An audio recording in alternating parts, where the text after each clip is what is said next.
Hello friends, मैं जयेश और मैं आपका स्वागत करता हूँ कूल स्कूल में। आज हम देखेंगे क्लास 8 का chapter 5 social and religious reforms, जिसमें सामाजिक और धार्मिक सुधारणाओं के बारे में हम जानेंगे।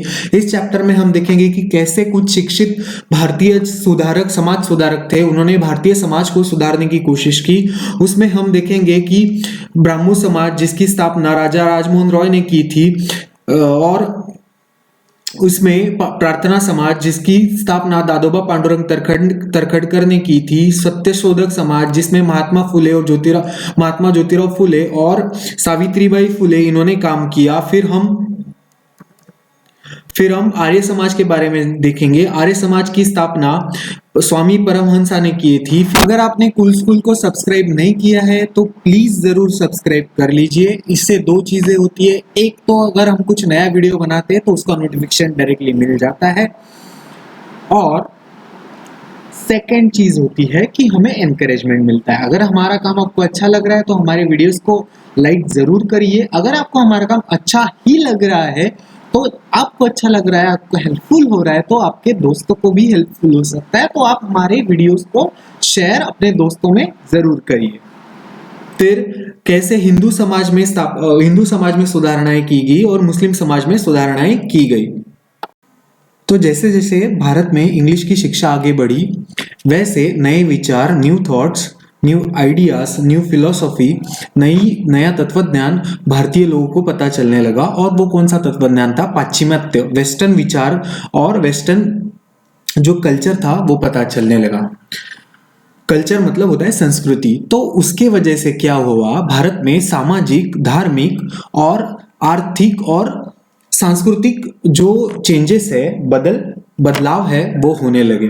भारतीय जो मॉडर्न एजुकेटेड इंडियन जो थे, उनको समझ में आने लगा कि इंडिया का बैकवर्डनेस क्यों है, क्योंकि यहाँ पे सुपरस्टिशन है, कास्टिज्म है, जातिवाद है, फिर पुराने कस्टम्स है, और हमारे यहाँ पे एक क्लास सिस्टम है, और एक जो क्रिटिकल थिंकिंग का आउटलुक है वो मिसिंग है। अब क्रिटिकल थिंकिंग का आउटलुक मतलब ऐसी चीज कि कोई कोई कुछ बोल रहा है तो उस पे हमने खुद का अपना विवेक बुद्धि लगानी है, क्या वो सही है या गलत है, इस पे विचार करना, इसको क्रिटिकल आउटलुक कहा जाता है।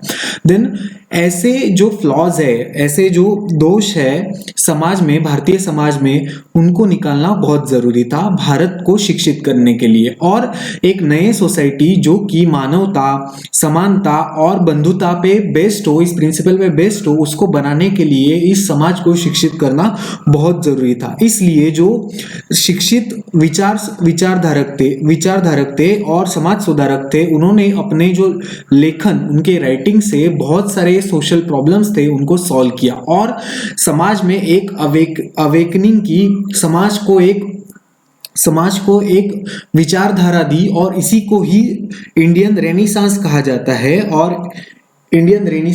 जाता है। इसी को ही भारतीय समाज का पुनर्जागरण कहा जाता है। इसका मतलब है कि भारत की जो व्यवस्था है उसमें जो फ्लॉज है, जो सुपरस्टिशंस है, कास्टिज्म्स है, जो पुराने कस्टम्स है, क्लास सिस्टम है, और जो क्रिटिकल थिंकिंग का जो आउटलुक मिसिंग है, उसको उन्होंने भरने की कोशिश की। अब हम देखेंगे era of religious and social reforms. इसका मतलब होता है धार्मिक और सामाजिक सुधार का काल। जब ऐसा कालखंड आया भारत में जहां पे भारतीय समाज में धार्मिक और सामाजिक सुधारणाएं हुई। जो हमने बात की कि जो पाश्चिमात्य शिक्षा पाए हुए लोग थे, भारत के समाज सुधारक थे, तो भारत में कुछ अनिष्ट प्रथाएं थी, उनको उन्होंने निकालने की कोशिश की। उसमें से ही एक जो समाज था वो ब्राह्मो समाज था। ब्राह्मो समाज की स्थापना राजा राजमोहन राय ने 1828 में की थी, और बंगाल में। और उनको बहुत सारी भाषाएं आती थी और बहुत सारे धर्म के बारे में उनको जानकारी थी। उनकी जो आइडियोलॉजी थी, उनकी जो विचारधारा थी, वो अद्वैता फिलोसॉफी थी। अद्वैता फिलोसॉफी मतलब एकेश्वरवाद होता है।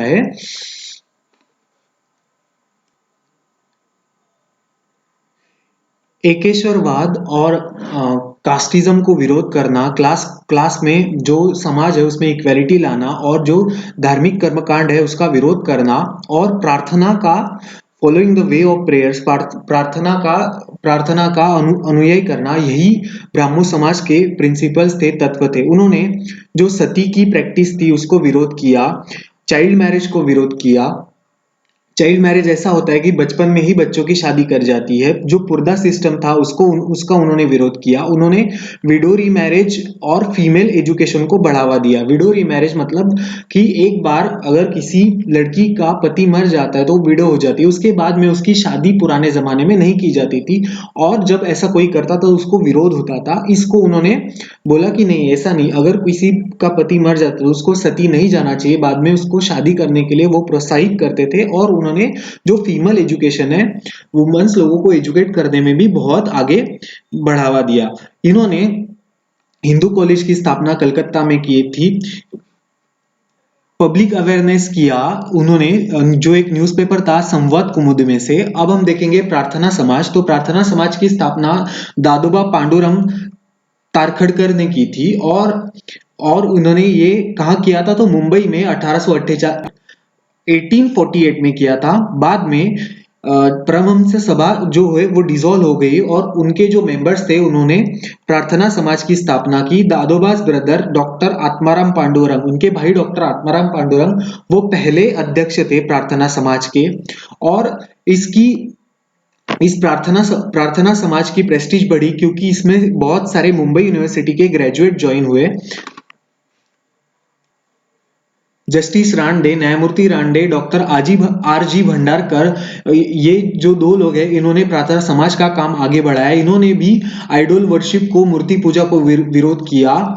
एकेश्वरवाद और कर्मकांड को इन्होंने उन कर्मकांड को विरोध करना, और ये प्रार्थना समाज का प्रिंसिपल था। उन्होंने भक्ति और प्रार्थना पे अपने स्ट्रेस किया, और सोसाइटी में रिफॉर्म्स होने चाहिए, इसलिए प्रार्थना समाज ने अनाथालय खोले, वुमेन्स के एजुकेशन पे काम किया, और जो नाइट स्कूल थे वो वर्कर के लिए चालू किए, क्योंकि वर्कर दिन में काम कर सके और रात में पढ़ सके। अगर पढ़ेगा समाज तभी तो बढ़ेगा समाज, इसलिए उन्होंने काम किया। और दलित लोगों को आगे बढ़ाने के लिए डिप्रेस क्लास मिशन की स्थापना की, और इस मिशन के थ्रू वो सोशल प्रॉब्लम को सॉल्व करने की कोशिश करते थे।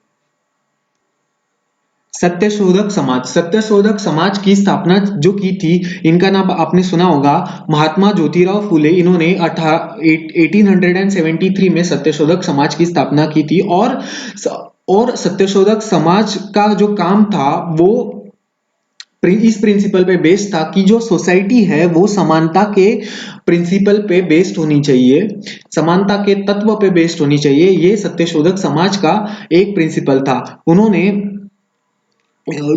जो डिप्रेस क्लास था, जो दलित वर्ग था, उसमें एजुकेशन को बढ़ावा देना और वुमेन्स को बढ़ावा देना, इसमें बहुत बड़ा काम किया। उन्होंने लोगों सोसाइटी में अवेयरनेस बढ़ाने के लिए कुछ बुक्स लिखी। उसमें उन्होंने ब्राह्मणाचे कसब, गुलामगिरी,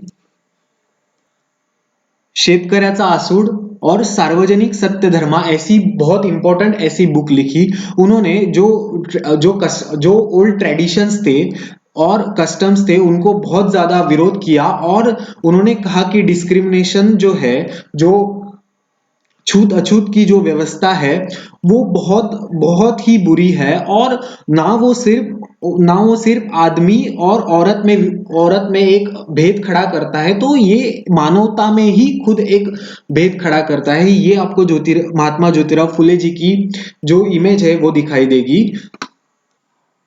फिर हम देखेंगे आर्य समाज की स्थापना स्वामी दयानंद सरस्वती ने 1875 में की थी। उन्होंने एक किताब लिखी सत्यर्थ प्रकाश, जो कि वेदास के बारे में, वेदास का वर्णन उसमें लिखते हैं। उन्होंने कहा कि जो एंशिएंट वैदिक रिलीजन था उसमें जातिवाद का कोई स्थान नहीं था।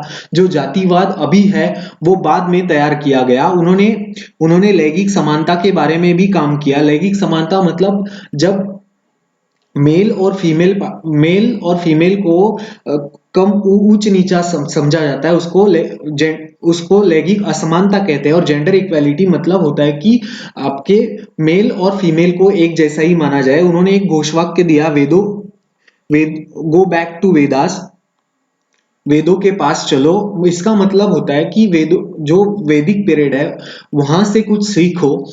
फिर आर्य समाज ने अपनी जो ब्रांचेस है ऑल ओवर इंडिया में खड़ी की। ऑल ओवर इंडिया में उन्होंने अपनी ब्रांचेस फैलाई और बहुत सारी शैक्षणिक संस्थाएं, एजुकेशन इंस्टीट्यूशंस उन्होंने खोली और अपना वो काम आगे अच्छा काम करते रहे।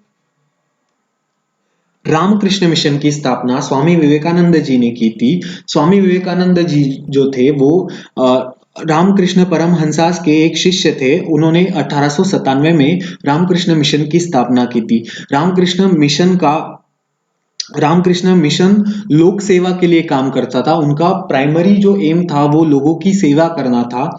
और रामकृष्ण मिशन ने अकालग्रस्तों को मदद करना, मतलब जहाँ पे दुष्काल है उन लोगों को मदद करना, रोगियों की मदद करना, जो मेडिकल हेल्प, जो गरीबों को मेडिकल सुविधाएं देना, स्त्रियों को शिक्षण प्रोवाइड कराना और जो स्पिरिचुअल ग्रोथ है उसके बारे में काम किया। स्वामी विवेकानंद का जो वक्तृत्व जो था वो बहुत अच्छा था। वो अच्छे ओरेटर थे। ओरेटर मतलब होता है कि जिसकी वक्तृत्व कला बहुत अच्छी हो। ऐसे आदमी के पास उसको अच्छा एक्सेलेंट ओरेटर कहा जाता है। उन्होंने जो जो पार्लियामेंट ऑफ रिलीजन्स अटेंड की शिकागो में, उन्होंने हिंदुइज्म को रिप्रेजेंट किया। 1893 में पार्लियामेंट ऑफ रिलीजन्स जो कि शिकागो में हुए थे, उन्होंने वहां पे कहा था, arise awake and stop not till the goal is achieved. मतलब उठो जागो, जब तक अपना गोल पूरा नहीं हो जाता तब तक जागते रहो। ऐसा उन्होंने मैसेज दिया था इंडियंस यूथ को। जो social reforms among the Sikh, तो हिंदुइज्म में सोशल रिफॉर्म्स हुए, डिफरेंट डिफरेंट रिलीजन्स में सोशल रिफॉर्म्स हुए, सुधारणाएं हुई। वैसे सिख धर्म में भी सुधारणाएं हुई। दो और उसके लिए सिंह सभा स्थापन की गई अमृतसर में। उन्होंने बहुत जो सिख कम्युनिटी में शिक्षण देने में काम किया। उन्होंने मॉडर्नाइजेशन लाने में काम किया। जो सिखों में जो मॉडर्नाइजेशन लाना था उसमें काम किया। बाद में अब हम जो टॉपिक देखने वाले हैं उसका नाम है इमेंसिपेशन ऑफ वुमन। तो इसका मतलब होता है कि जो स्त्रियों का जीवन है उसमें कैसे सुधार किए गए। जब ब्रिटिश इंडिया में आए तब जो वुमन की अवस्था थी वो बहुत ही दयनीय थी।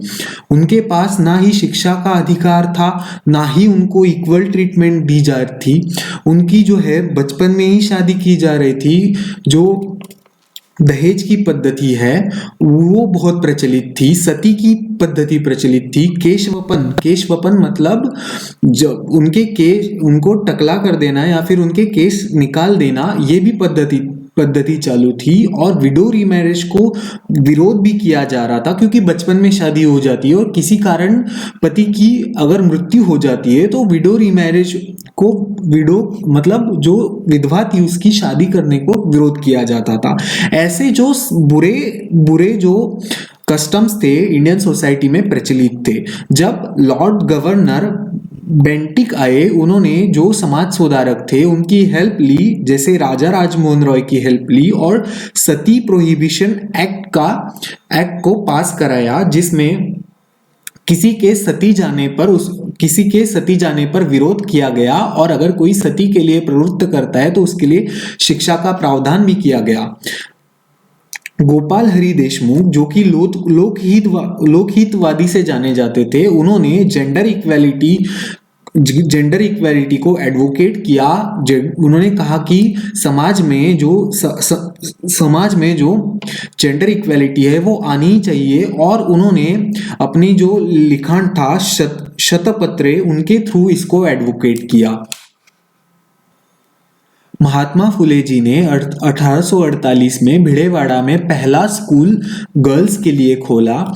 उनकी पत्नी सावित्रीबाई फुले, इन्होंने महात्मा फुले जी को बहुत सपोर्ट किया। लेकिन चूंकि जब पुराने जमाने में स्त्रियों के शिक्षण को विरोध होता था उस टाइम पे, इसलिए उनको बहुत ज्यादा क्रिटिसिज्म और ह्यूमिलिएशन सहन करना पड़ा। लेकिन उन्होंने अपना वुमन के शिक्षा का काम आगे बढ़ाए रखा। उन्होंने कभी भी उसको रोका नहीं। महात्मा फुले जो थे उन्होंने बाल हत्या प्रतिबंधक गृह अपने घर में बनाया और उन्होंने जो जो बार्बर्स थे उनका एक स्ट्राइक किया। किसके अगेंस्ट? मैंने आपको बताया कि केशवपन की प्रथा थी।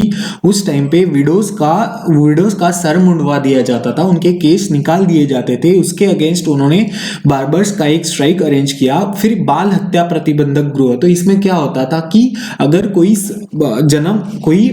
स्त्री जन्म लेती है, कोई बच्चा अगर लड़की के रूप में आता है या फिर जन्म लेता है तो उसकी हत्या की जाती थी। उसके अगेंस्ट भी उन्होंने ऐसे वुमेन्स को सपोर्ट किया कि वो अपने लड़की को बचाना चाहती है। फिर for gaining permission to widow remarriage, विधवा विवाह को सरकार के तरफ से परमिशन लेने के लिए पंडित ईश्वर चंद्र विद्यासागर, विष्णु शास्त्री पंडित और वीरेशलिंगम, इन्होंने बहुत ज्यादा प्रयत्न किए।